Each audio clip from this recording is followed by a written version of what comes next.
একজন জনগণের নির্বাচিত প্রতিনিধি, অন্যজন প্রশাসনের কর্মকর্তা। আইন আর অভিযোগের লড়াইয়ে এখন মুখোমুখি দাঁড়িয়ে এই দুই পক্ষ। কোনো আনুষ্ঠানিক বহিষ্কারের আদেশ ছাড়াই দায়িত্ব পালনে বাধা দেওয়া এবং ইউএনওর বিরুদ্ধে ঘুষ লেনদেনের মতো গুরুতর অভিযোগে উত্তাল হয়ে উঠেছে পঞ্চগড় জেলার প্রশাসনিক অঙ্গন। অভিযোগকারী চেয়ারম্যান আশরাফুল ইসলামের দাবি, রাজনৈতিক প্রতিহিংসামূলক মামলায় কারাভোগের পর জামিনে ফিরেও তিনি কর্মস্থলে যোগ দিতে পারছেন না।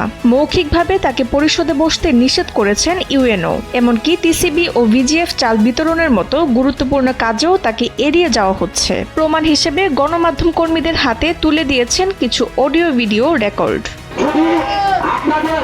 আপনারা যারা কাজ ধরে আছেন, যদি আমার কোনো সদস্য আপনার কাজ কেড়ে নিয়ে আপনার চাউল নিয়ে নেয়, তাহলে আমি চেয়ারম্যান হিসেবে কি আপনাদেরকে যা দিতে আপনাদের কার কার এমন সমস্যা উপরে না করার দরকার আছে কিনা বলো?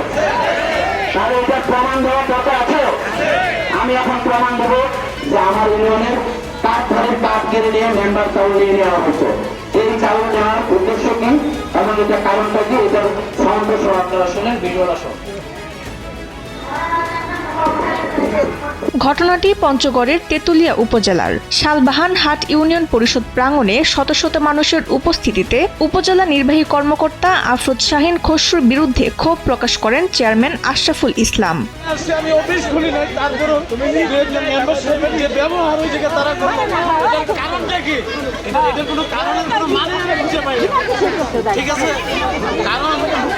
জনগণের যে কার্ড তারা চাউল নিয়ে নিচ্ছে, সেই প্রতিবাদটাকে আমি করতে পারবো না। তবে এসব অভিযোগকে পুরোপুরি ভিত্তিহীন ও বানোয়াট দাবি করেছেন ইউএনও। মূলত বহিষ্কার আদেশ ঠেকাতে এবং তাকে হেয় করতেই এই সাজানো অপপ্রচার চালানো হচ্ছে।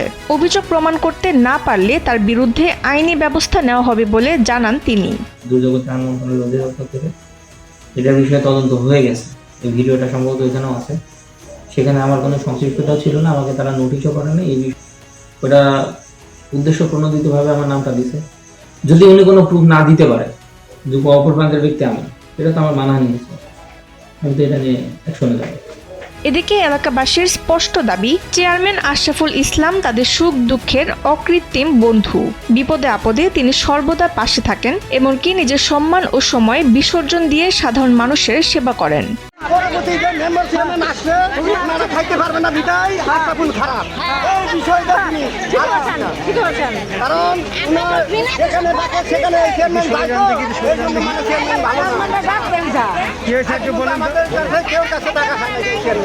চেয়ারম্যানের সরব প্রতিবাদ আর প্রশাসনের কঠোর অবস্থানে শেষ পর্যন্ত সত্য কোন দিকে মোড় নেয় তার নির্ধারণে এখন মন্ত্রণালয়ের চূড়ান্ত সিদ্ধান্তের অপেক্ষায় সাধারণ মানুষ ও স্থানীয় প্রশাসন।